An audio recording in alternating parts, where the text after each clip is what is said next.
étions ici en août 2019 pour dénoncer l'absurdité du projet Terra 2.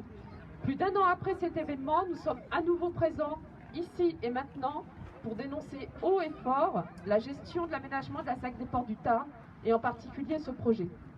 Avec la crise Covid que nous vivons et qui a mis en évidence encore plus fortement les dangers qu'engendrent nos modes de consommation et de production. 10 terrains de football. C'est aberrant. Terra 2 apparaît alors comme une aubaine à nos élus décideurs, gros consommateurs d'espace, peu pourvoyeurs d'emplois. Ce projet, défendu par la municipalité locale République En Marche, ne permettra pas de sauver cette ZAC, qui doit être remise en cause dans son dimensionnement, dans sa vocation.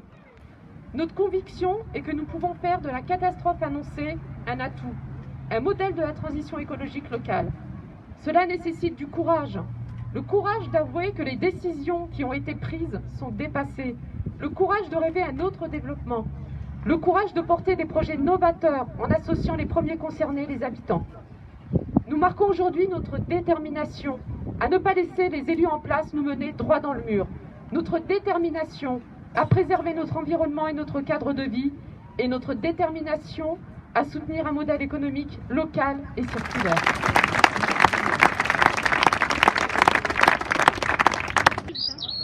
Profitez-en parce que bientôt on ne pourra plus l'écouter ici. Depuis 2 ans, on prospecte cette zone parce qu'elle a été totalement sous-évaluée du point de vue de son intérêt biologique. Les bureaux d'études qui ont été chargés de faire l'étude d'impact, ils ont trouvé une 30aine d'espèces.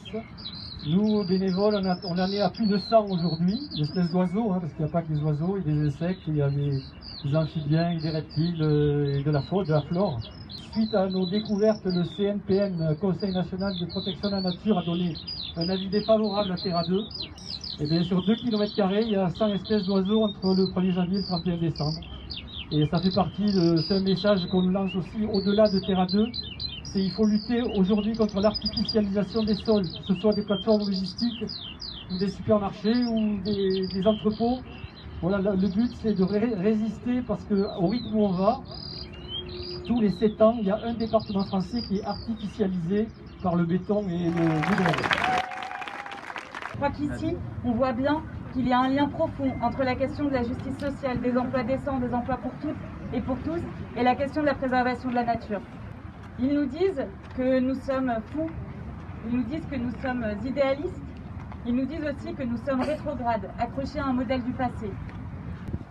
En juin dernier, la Convention citoyenne pour le climat, composée de 150 citoyens tirés au sort et représentatifs de la société française, pas des écologistes, la société française, a formulé 149 propositions. 149 propositions qui montrent que leur modèle à eux est délétère, que c'est eux qui sont rétrogrades, fous et idéalistes. Parmi leurs 149 propositions, l'arrêt de l'artificialisation des sols. Et le 29 juin dernier, le président leur a donné raison. Il a dit stop, on fait un moratoire sur toutes les surfaces commerciales et économiques. Mais que font-ils? On a déjà connu un premier recul avec l'autorisation de 2 entrepôts Amazon. Les mêmes qui se disent aujourd'hui champions de la Terre sont ceux qui promeuvent au niveau européen un objectif de 53% de réduction des émissions de gaz à effet de serre à horizon 2030, là où les scientifiques nous disent que pour respecter l'accord de Paris, on aurait besoin d'au moins 65, voire de 70% pour pouvoir préserver nos droits qui vont avec un climat stable. Les mêmes qui se disent champions de la Terre sont aussi ceux qui continuent à détruire la biodiversité et nos sols, ici comme ailleurs. Alors moi, le message que je veux vous faire passer, c'est continuer. Continuer à penser global, à agir pour la planète à travers votre territoire. Hier, on a eu une grande nouvelle en provenance du Chili. La plus grande mine à ciel ouvert du Chili a été fermée. On peut gagner, on doit gagner, et ici aussi, on va gagner. Merci. Et moi je trouve que ce qui est extrêmement positif, c'est que ça rassemble un front large de gens qui n'ont pas l'habitude de se parler d'habitude. Quand on voit que l'association des commerçants, j'étais avec leurs responsables il y a quelques semaines, c'est des gens qui d'habitude votent plutôt à droite, ont fait confiance au gouvernement Macron et qui sont mobilisés contre le front dans le cadre du Front Amazon. On a les fronts syndicaux des travailleurs d'Amazon qui sont mobilisés, les militants écologistes, et ce front large, il nous donne espoir. Il nous donne l'espoir de gagner parce qu'il se constitue partout en Europe et partout dans le monde. Et ce que je voulais vous dire, c'est que dans la lutte contre Amazon, on est chacun utile sur tous les fronts, à tous les niveaux, que ce soit nous en tant que parlementaires au niveau européen, que ce soit les élus locaux, que ce soit les militants écologistes, que ce soit les citoyens, les consommateurs, en appelant au boycott. Il y a un front large, uni contre Amazon, qui nous donne espoir que ce combat, il est gagnable parce que la situation le rend d'autant plus absurde.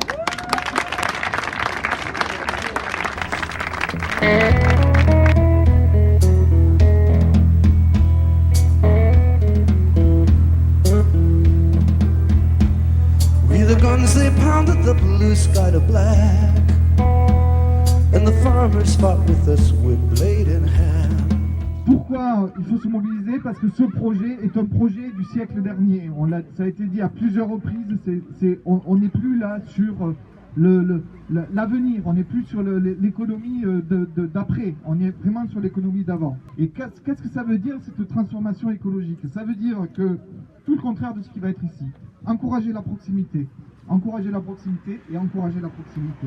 Ça veut dire quoi? Ça veut dire mutualiser des outils de transformation, par exemple au niveau agricole pour alimenter les cantines. Ça veut dire valoriser les ressources locales. Ça veut dire booster l'économie circulaire et pas l'écologie industrielle. Qu'est-ce que l'écologie industrielle? Il faut bien sûr soutenir l'économie sociale et solidaire. Il faut renforcer la solidarité des liens sociaux, ce qui est le contraire ici. Il faut bien sûr promouvoir la sobriété. Il y a clairement un non-sens écologique sur ce projet. On voit bien que tout ce qui s'est décidé ici, s'est décidé dans l'opacité. Toutes les décisions ont été prises sans aucune concertation. Donc encore une fois, merci d'être là et continuons le combat.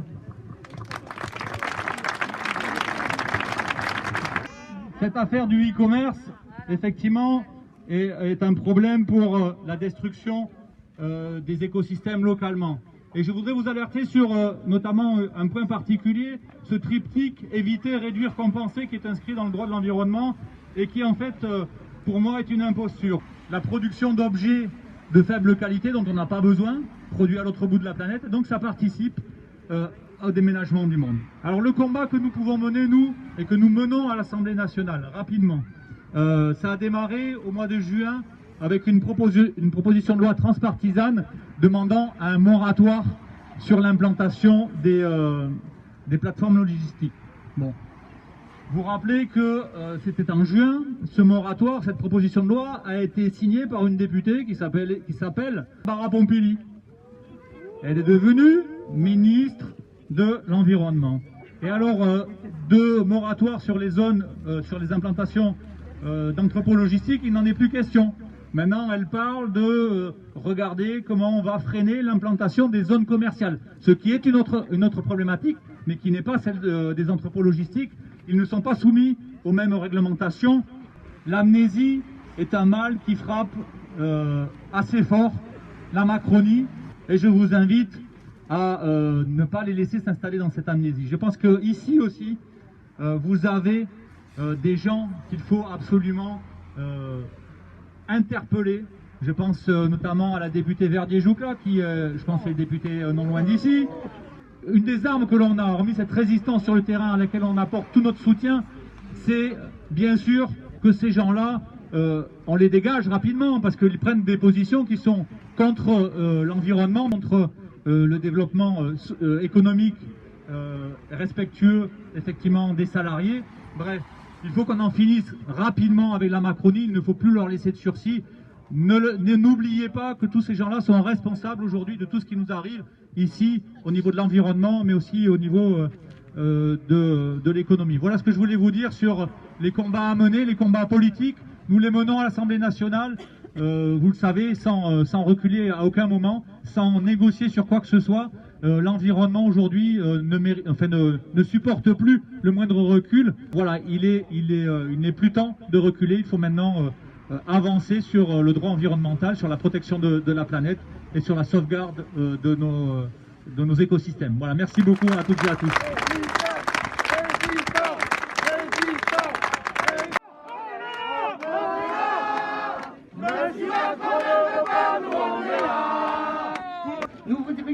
remercier nos élus, qui, rappelons-le, leur passage est éphémère, mais qui par leurs choix et leurs actes impactent notre vie future et celle de nos enfants.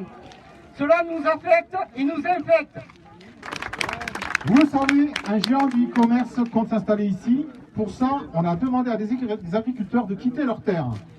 On implante un symbole de la surconsommation en nous enlevant des producteurs locaux. On est tous conscients de la crise climatique que vit notre planète. Comment l'État peut-il laisser des hectares de terre disparaître au lieu de favoriser les cultures biologiques en modifiant par exemple la politique agricole commune? On demande que ce terrain soit mis à disposition d'agriculteurs locaux subventionnés correctement pour permettre à tous de consommer bio, local et éthique.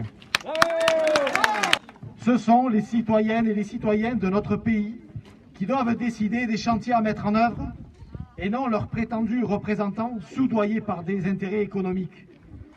Leur mission ou leur mandat devrait être l'utilisation de l'intelligence collective par le biais de référendums locaux ou nationaux.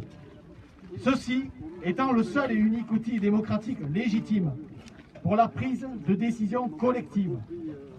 Après 2 ans de lutte, nous désirons toujours mettre en place le RIC, référendum d'initiative citoyenne, au niveau national, ainsi que le RIC local au sein de notre commune et de toutes les communes françaises. Nous sommes patients et déterminés pour la protection de notre environnement et celle de nos enfants. Nous n'avons qu'une seule terre. Et aujourd'hui, Terra 2 est en trop. Merci de votre attention.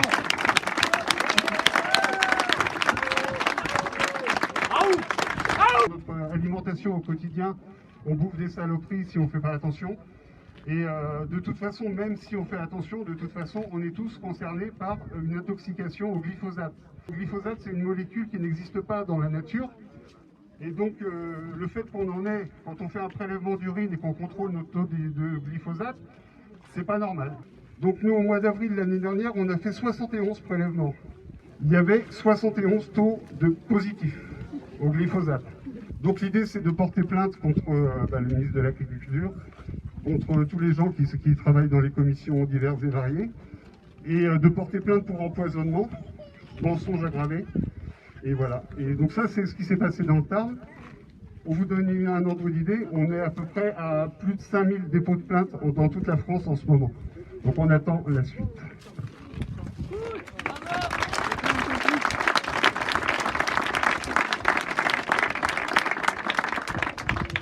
Je voudrais revenir sur un problème qui nous a préoccupés et qui est toujours d'actualité, c'est celui de Sivins.